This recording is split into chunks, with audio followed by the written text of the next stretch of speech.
So, I think I have some news I should probably say.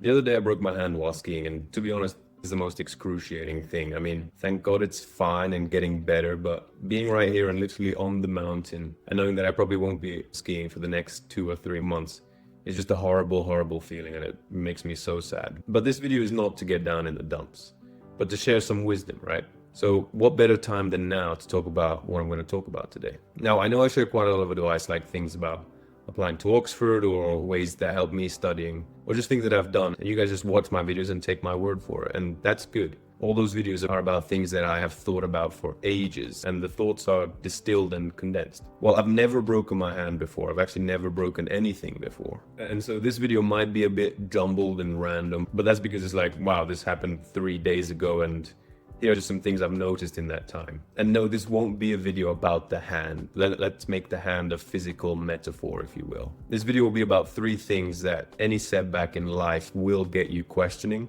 and my raw, first-hand experience with dealing with it. So here are the 3 lessons that this taught me, and I hope it helps you if you're going through something similar, things that just aren't convenient in life, or things that are slowing you down. The biggest takeaway is just take it in your stride. Everything in life is just a lesson, so learn from it. Okay, let's get started. So when it happened, I was skiing, I fell, and then I got up and looked at my hand and thought, ooh, something here is not right. The next thing I did was probably the most responsible, but for me it was probably the most annoying thing. It's when I got up and thought, this is definitely broken. The first thought was not, ooh, where's the nearest hospital, or will it heal properly? It was none of these things. The first thing I thought was, how am I gonna work tonight? We had a 4-course dinner to make that night, so I literally ran to the hospital, got my hand wrapped, and went straight to the kitchen to prep for dinner. Now, in the end, it all turned out fine, but there is a part of me that's a bit frustrated at the fact that that's the first thing I thought. I'm not mad at that being the reality, because we all have our responsibilities in life, and working is a part of that. But in those raw first moments, after something like this happens, I think of it as kind of like a factory reset.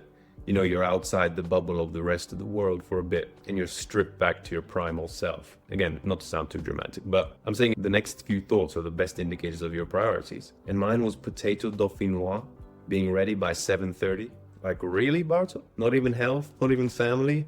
Dauphinois potatoes? Damn. So yeah, that gave me a real insight into my brain and its priorities. And coming back from that, I think the big thing I will learn is just to be conscious of my subconscious priorities in life, and just setting them straight and working on them in the right order.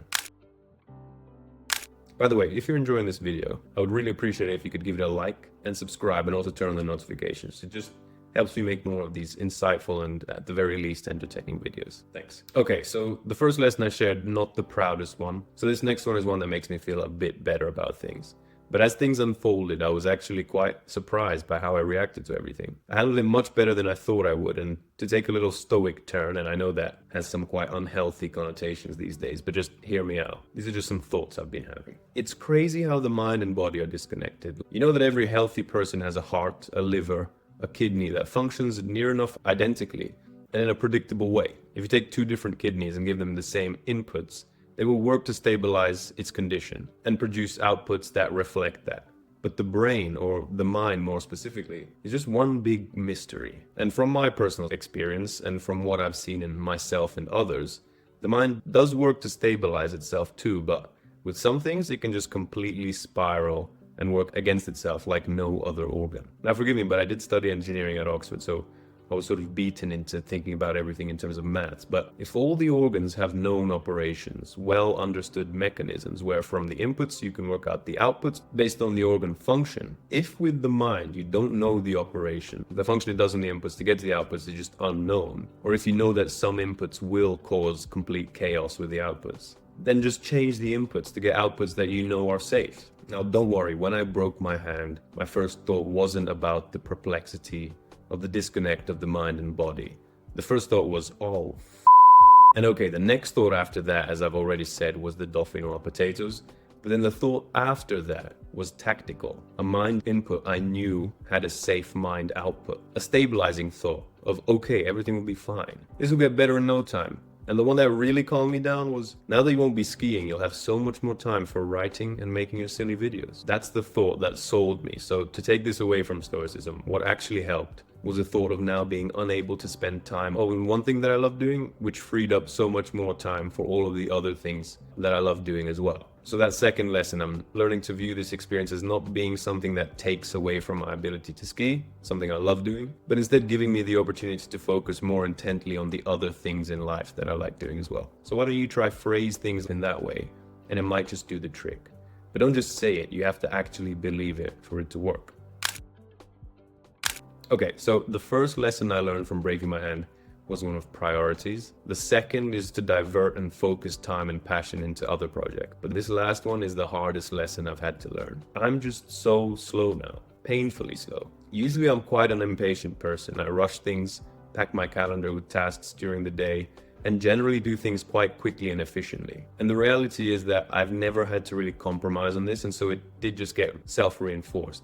And it's just made me quite an impatient person, which I'm not too proud of. And to be honest, this does suck the life out of things that I do, as I just end up thinking, this could have been done so much quicker, and I could have had so much more time for the next project and the next project. So not a very healthy mindset, but I've always planned to work on it. However unfortunate this accident was, for the past week or so, nothing has slowed me down ever as much as having just one hand to do everything. And I mean everything. Tying my shoes, showering, cooking, everything takes at least 4 times as long, and some things I just can't even do. Yesterday, I couldn't eat my favorite breakfast because I couldn't open the bacon packet. Whole day ruined, there and then. On a serious note though, having this happen has taught me so much about just living in the present and giving complete and focused attention to everything I do. Now, I have to really focus on brushing my teeth because it's with the wrong hand. I have to sit on the floor and tie my shoes for 5 minutes with one hand. It does just force me to be in the present and live in the moment in these small activities that I would previously not even think about, or just think of them as being in the way of more important things. These small tasks now are the important things to get done in the day. And to be honest, they take me so long, but I've learned to be okay with that. And when everything does get back to normal, I really need to try and bring this mindset into new things, not worrying if something is taking longer than expected, or if I'm being slow with writing or working. Just focusing on every task like it is the only thing in the world. Because that's what I've realized, it just makes everything nicer. Just yesterday, washing my hands with warm water. It's such a nice feeling, the warm water, the soap, watching it drain down the sink. It's a bit weird saying it out loud, but I do love washing my hands now, and I would have never realized it before. I guess all in all, life gets you sometimes. You don't know why, and it's almost pointless thinking why. But I am a strong believer in thinking everything happens for a reason, and taking all the good from what on the surface is quite a bad situation. Now, if you like this video, you'll like this one even more. It's how Roger Federer helped me get into Oxford. You guys loved it. I loved making it. Go check it out. He has great advice. And if you enjoyed this video, please give it a like, subscribe, and let me know in the comments any unexpected things that have happened to you that have ended up redefining how you think about life and work. Or just write me a nice message to say I hope you get better. Anyway guys, thanks for watching, and I'll see you guys in the next video. Goodbye.